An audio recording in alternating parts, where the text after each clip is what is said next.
빌립보서 2장 5절에서 11절 말씀을 중심으로 섬김의 계절이라는 제목으로 함께 은혜를 나누겠습니다. 저는 대강절을 시작을 하면서 각도에 대한 말씀을 드렸습니다. 어떤 시각, 어떤 각도에서 보느냐에 따라서 완전히 달라 보인다는 말씀이죠. 성탄절 마찬가지입니다. 어떤 각도에서 볼 것인지, 어떤 시각에서 보면은 성탄의 주인공이신 예수님이 기뻐하실까, 이런 차원에서 이 대강절 말씀을 구성을 해 보았습니다. 자, 먼저 예수님이 이 땅에 인간의 몸을 입고 오시기 전에 모습은 어떠했고, 그리고 낮아지시는 예수님의 모습은 어떠했으며, 그 예수님을 다시 높여주신 하나님은 어떻게 예수님을 다시 높여주셨는지 세 가지로 오늘 본문 말씀을 정리해 보았습니다. 먼저는 예수님이 인간의 몸을 입고 이 땅에 오시기 전의 모습은 어떠했는가? 6절에 하나님의 본체시라고 얘기를 했습니다. 하나님과 같은 분이시라고 얘기를 했습니다. 하나님처럼 거룩하신 분, 하나님처럼 전능하신 분, 하나님처럼 은혜가 넘치시는 분. 그런데 이분이 낮아지셨어요. 하늘의 높고 높은 보좌를 버리시고 낮아지신 것이 7절, 8절 나타나는데 자기를 비웠습니다. 높고 높은 하늘 보좌를 비워버리시고, 그리고 종의 형체를 가지시고 사람과 같이 되셨어요. 하나님이 사람이 되신 겁니다.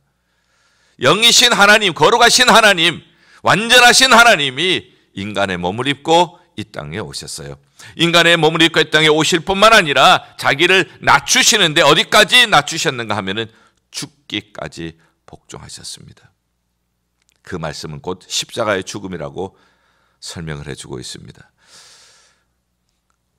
하늘나라는 참 아름다운 곳이라고 우리는 계시록을 통해서 보고 있습니다. 그런데 예수님이 이 땅에 오실 때 어디까지 낮추셨는가 하면 말구유까지 낮추신 거예요. 냄새나고 더럽고 추한 말구유까지 낮추셨고, 영광과 존귀를 받으셔야 할 예수 그리스도께서 가장 흉악한 죄수가 죽는 십자가를 사형틀로 맞이하게 되십니다. 거기에서 온갖 수치와 조롱과 멸시천대 고통을 당하십니다. 살 찢으시고 피 흘려서 우리의 죄를 씻어 주신 것입니다. 우리를 다시 살려 주신 것이죠. 이것이 예수님의 낮아지심입니다.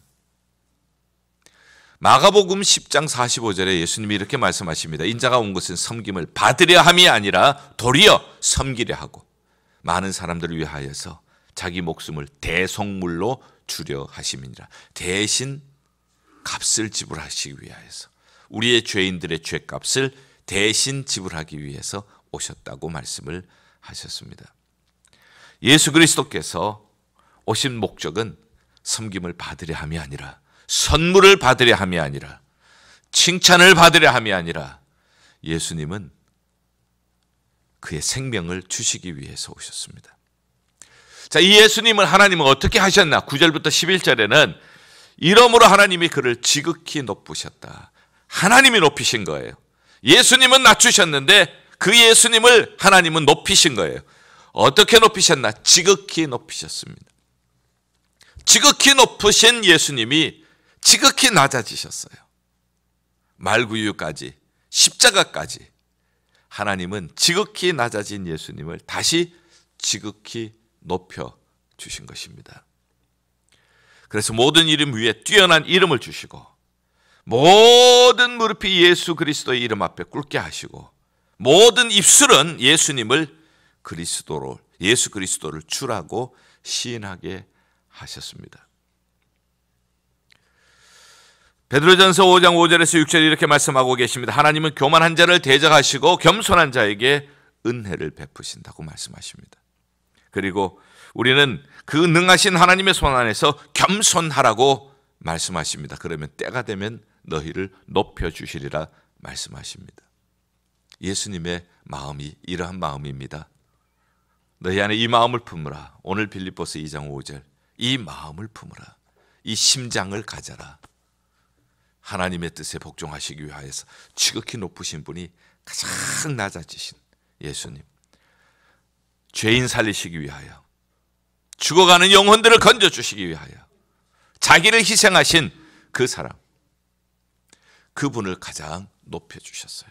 그러면서 베드로전서 5장 5절 6절 하나님은 겸손히 하나님 앞에 순종하고 낮아지신 분을 하나님 가까이 하시고 은혜를 베푸시고 교만한 사람은 하나님이 대적하신다고 말씀을 하십니다. 그리고 누가복음 14장 11절에는 무릇 자기를 높이는 자는 낮아지고 자기를 낮추는 자는 높아질 것이라. 낮춰도 지극히 낮춰진 분은 지극히 높여주실 것입니다. 자, 우리는 예수 그리스도의 마음을 보았습니다. 그리고 성탄하신 예수 그리스도의 겸손을 보았습니다. 성탄하신 예수님 섬기기 위해서 오신 것을 보았습니다. 하나님과 같으신 분이 지극히 낮추셨고 지극히 낮추신 예수 그리스도를 하나님은 다시 지극히 높여주셨습니다. 너희 안에 이 마음을 품으라. 그렇다면 오늘 이 말씀을 기록한 사도 바울은 예수님의 이 마음을 어떻게 품었는지 우리 보도록 하겠습니다. 골로새서와 빌립보서, 에베소서, 빌레몬서 이 네 가지 서신을 우리는 뭐라고 부르죠? 옥중서신, 감옥 속에서 썼다. 지금 빌립보서는 감옥에서 쓴 편지예요. 그런데 빌립보는 항상 무엇을 자주 말씀하시는가 하면 기뻐해라.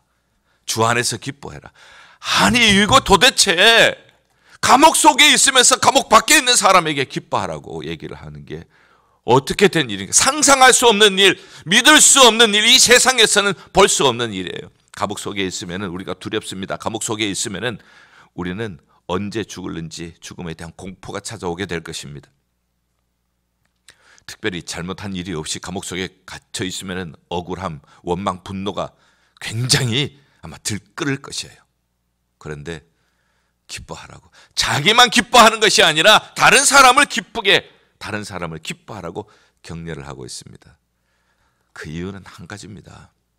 그의 심장이 자기 심장이 아닙니다.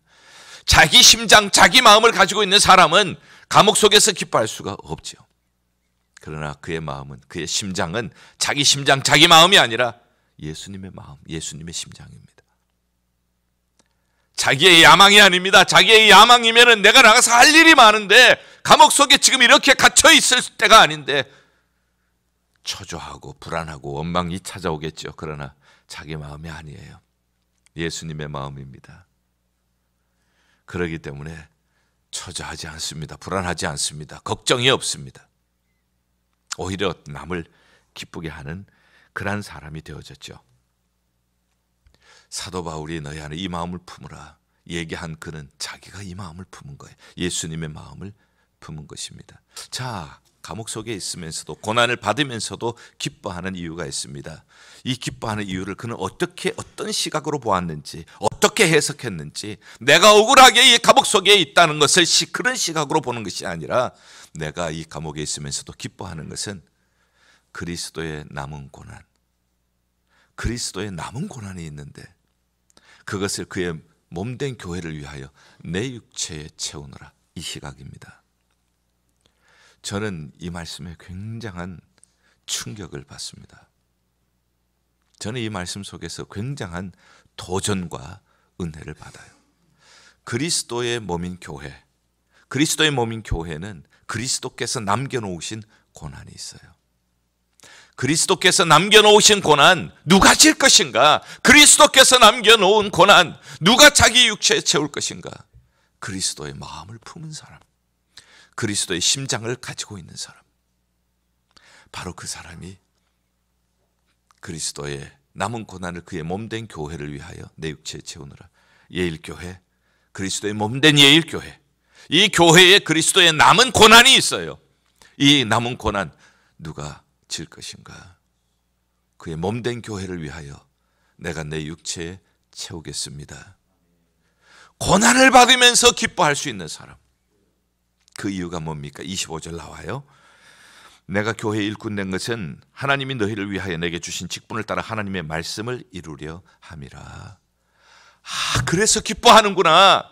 내가 지금 그리스도의 남은 고난, 이 교회를 위하여 내 육체에 채우는 것은, 내가 몸으로 고통을 지면서 내 육체에 채우는 것은 결국은 단 한 가지 이유예요. 하나님의 말씀을 이루려 함이니라. 전율이 와요. 사랑하는 성도들이 한 해 동안도 주를 위하여 섬기고 그리스도의 남은 고난을 자기의 육체에 채우면서 섬겨오신 것은 바로 하나님의 말씀을 이루고 있었던 것이었습니다. 이 생각을 하니까 너무너무 전율이 와요. 우리는 하나님의 교회를 섬기면서 어떤 생각을 갖기가 쉬운가 하면요, 어떤 사람은 노동으로 생각하기도 쉽습니다. 어떤 사람은 맡겨진 일이니까 어쩔 수 없어서 억지로 하는 사람도 있어요.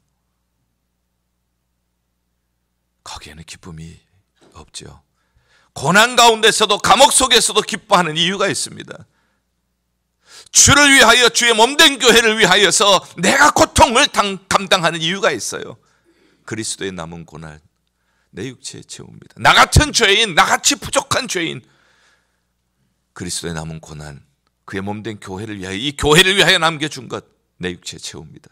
이것은 하나님의 말씀을 이루는 일인 줄 믿습니다. 거룩한 야망이 있어요. 사람들은 모두 자기 야망을 가지고 살아가고 있어요. 모두가 자기 야망을 따라 얻고자 합니다. 받고자 합니다. 그러나 주님은 주시고자 했어요.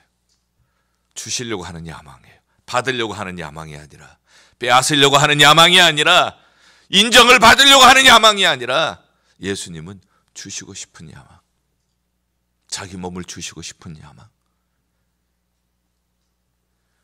죽어가는 영혼 살리기 위해서, 하나님의 말씀을 이루기 위해서 고난을 기뻐한 이유가 바로 거기에 있었습니다. 조금 더 밑에 보면 28절 29절에 우리는 그를 전파하여 각 사람을 권하고 모든 지혜로 각 사람을 가르치면 각 사람을 그리스도 안에서 완전한 자로 세우려 함이니라. 한 절에 각 사람이란 말이 세 번이나 나오는 말씀은 성경 전체에서 골로새서 1장 28절밖에 없어요.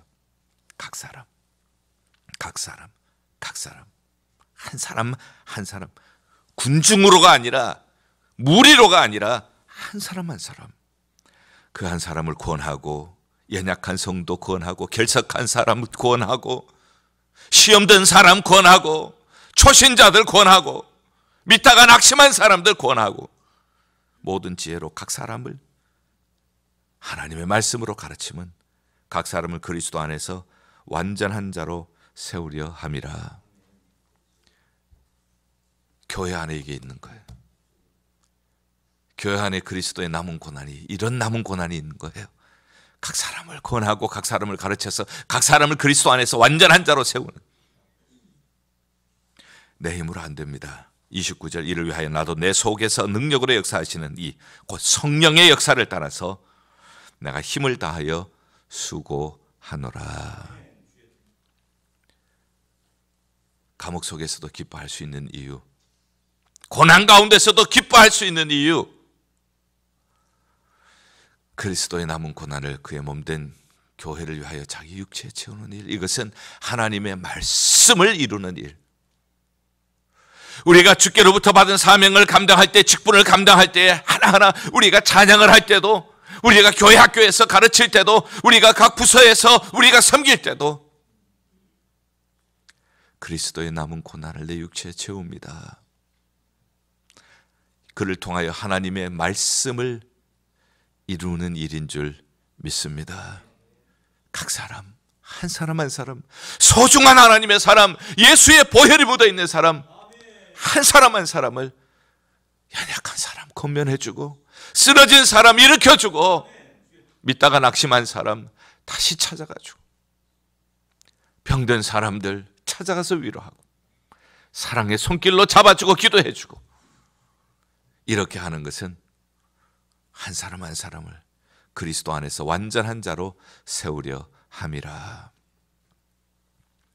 사도 바울은 감옥 속에서도 기뻐했습니다. 감옥 속에서도 기뻐한 이유가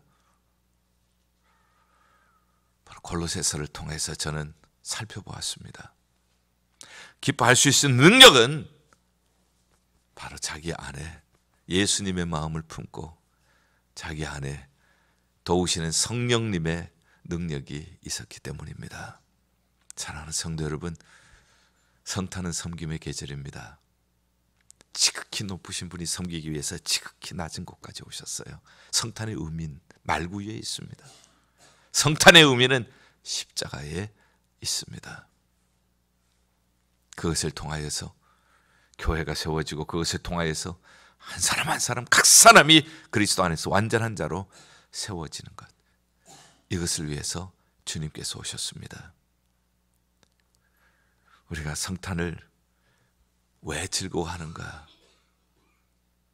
한글학교의 어린 소녀의 해답에서 성탄을 왜 즐거워하는, 성탄을 즐거워하는 그 이유를, 그 해답을 찾게 되어집니다. 자, 그렇다면은 저는 이제 예수님의 모습, 그 다음에 예수님의 모습을 닮은 바울의 모습, 이제 마지막 질문은 나는 어떤가 하는 겁니다. 너희 안에 이 마음을 품으라 했을 때, 그때 나는 어떤가? 나는 이 마음 가졌는가? 예수 그리스도의 지극히 높으신 분이 사람 살리기 위하여서, 죽을 영혼 건지기 위해서 지극히 낮아진, 그래서 자기를 십자가에서 자기 몸을 깨고 자기 피를 흘리는 것까지 감당하면서 이렇게 순종하는 사람인가?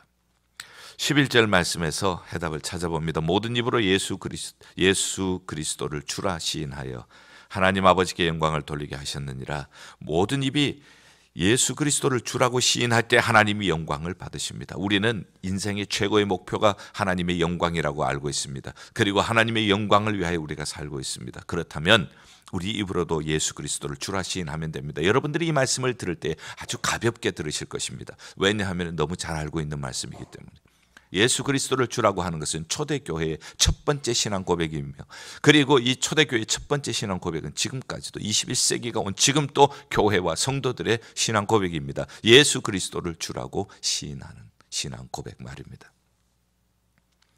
목사님, 그걸 뭐 그렇게 어렵게 얘기를 하세요?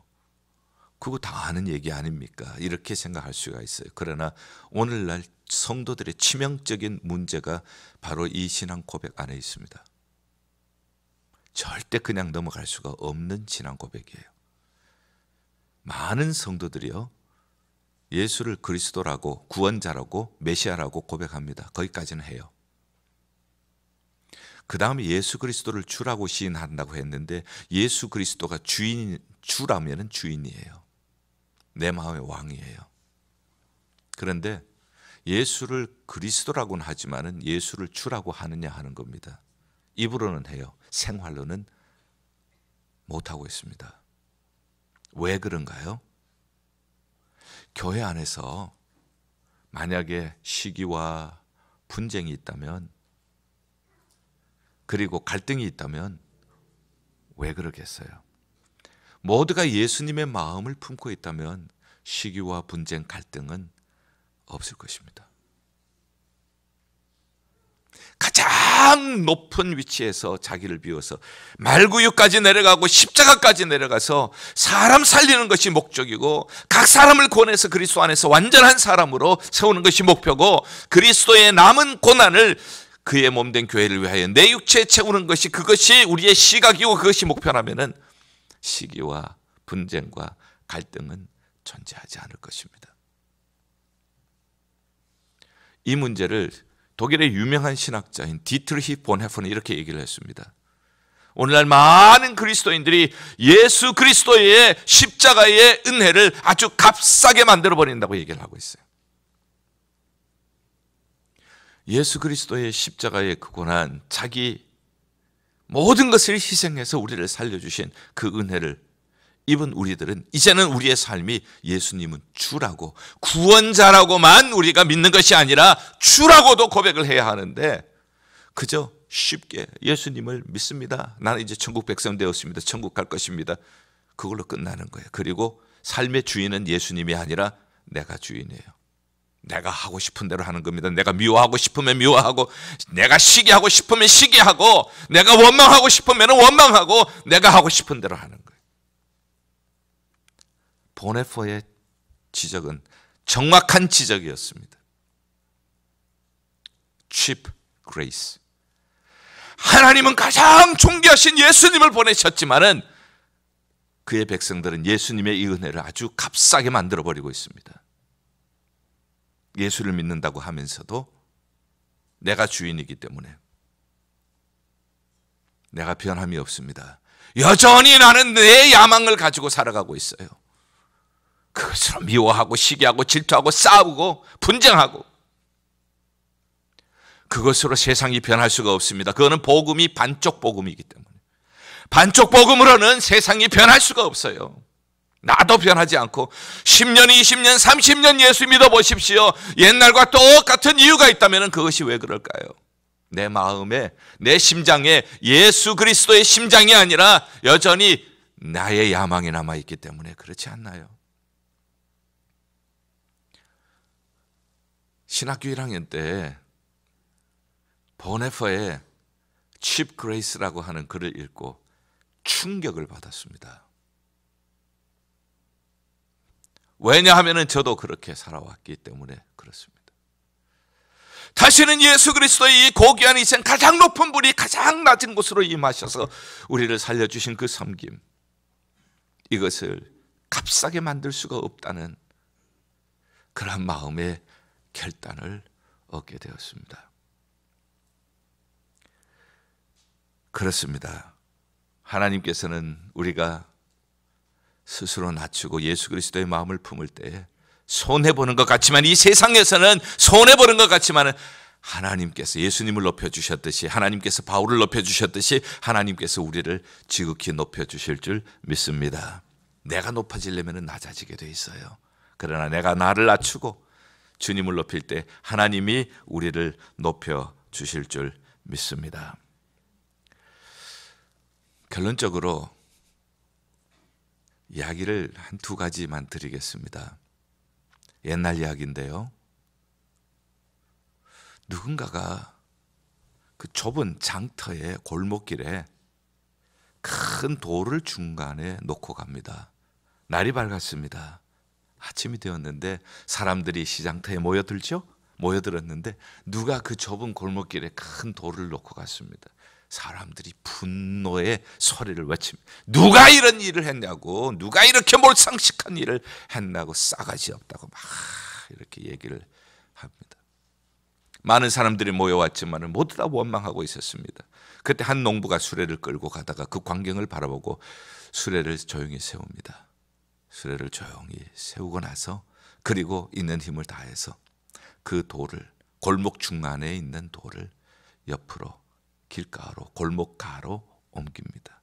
그런데 놀라운 일이 벌어졌습니다. 돌을 옮기고 나니까 그 큼직한 돌 밑에는 금이 100냥이 있었습니다. 편지가 하나 있었습니다. 그 편지에는 이 돌을 옮기는 자가 이 돈을 가져갈 것이다. 그 나라의 임금님이 쓴 글이었습니다. 저는 오래전에 그 글을 읽으면서 오늘 말씀이 다시 생각이 났습니다. 그리스도의 남은 고난, 그의 몸된 교회에 있습니다. 좁은 골목길과 같은 교회, 그러나 한복판에 큼직한 돌이 있는 교회. 그리스도의 남은 고난, 나의 육체에 채우며 그 돌을 옮기는 사람에게 하나님께서 친히 높여주시는 은혜가 있게 될 줄 믿습니다. 테레사 수녀가 미국을 방문한 적이 있습니다. 그때 어떤 자매가 그분을 찾아갔습니다. 상담을 요청을 했습니다. 이 자매는 자살을 생각하고 있었습니다. 테레사 수녀에게 얘기를 했습니다. 수녀님도 저처럼 자살하고 싶은 충동을 느낄 때가 있습니까? 이런 질문을 했어요. 그때 테레사 수녀가 한 얘기가, 나는 자살하고 싶다고 하는 그런 사치스러운 생각을 할 겨를이 없습니다. 죽어가는 수많은 사람, 그들을 돌보느라고 거기에 정신이 팔려서 자살하고 싶다고 하는 그런 사치스러운 생각을 할 겨를이 없습니다. 자매님, 나와 함께 인도에서 한 달 동안만 죽어가는 병자들을 좀 돌보면 어떻겠어요? 그의 말대로 어차피 죽을 건데 한 달 동안 그래도 좋은 일 하고 죽으면 좋지 않겠나 하면서 인도 캘커타에 가서 죽어가는 환자들을 돌봅니다. 놀라운 일은 그가 죽어가는 사람들을 돌보는 동안 상처가 치유가 되어지고 우울증이 치유가 되어지고 그는 삶의 소망을 회복하게 되었다는 그러한 이야기입니다. 섬김은 윤활유와 같습니다. 기계가 돌아갈 때 윤활유가 없으면 기계는 마모가 되어집니다. 교회도 마찬가지입니다. 목사 혼자가 교회가 되는 것이 아니라 온 성도들이 함께 기계처럼 맞물려서 돌아가는 것이 교회입니다. 섬김은 윤활유와 같습니다. 소리 없이 주의 복음을 위하여 힘있게 열매를 맺도록 우리에게 기쁨을 주는 것이 바로 섬김입니다. 섬김은 섬김을 통하여 나를 겸손하게 만듭니다. 섬김을 통하여서 구원받은 나를 주님의 모습을 닮아가는 사람으로 성숙시켜 주십니다. 우리 성도님들과 가끔씩 대화를 할 기회가 있어요. 한 해 동안도 여러 가지 봉사 사역 부서에서 봉사를 하고 선교에서도 봉사를 하고 이렇게 하면서 처음에는 못할 것 같았는데 처음에는 계산해 보면 안 될 것 같았는데 한 해를 지나면서 보니까 하나님께서 도움의 손길도 보내주셨고 하나님께서 나에게 지혜도 주셨고 감당할 수 있는 능력도 주셨습니다. 참 기쁘고 감사했습니다. 신앙은 이렇게 자라는구나 하는 것을 알았기 때문입니다. 사랑하는 성도 여러분, 대강절 두 번째 주일입니다. 성탄절을 기다리며 다시 오실 재림의 예수님을 기다리면서 우리는 어떤 각도로 성탄절을 기다리는가? 다시 오실 예수님을 기다리는가? 예수님은 섬기기 위해서 오셨습니다. 그리고 우리에게 말씀하십니다. 너희 안에 이 마음을 품으라. 기도하겠습니다. Redeeming love.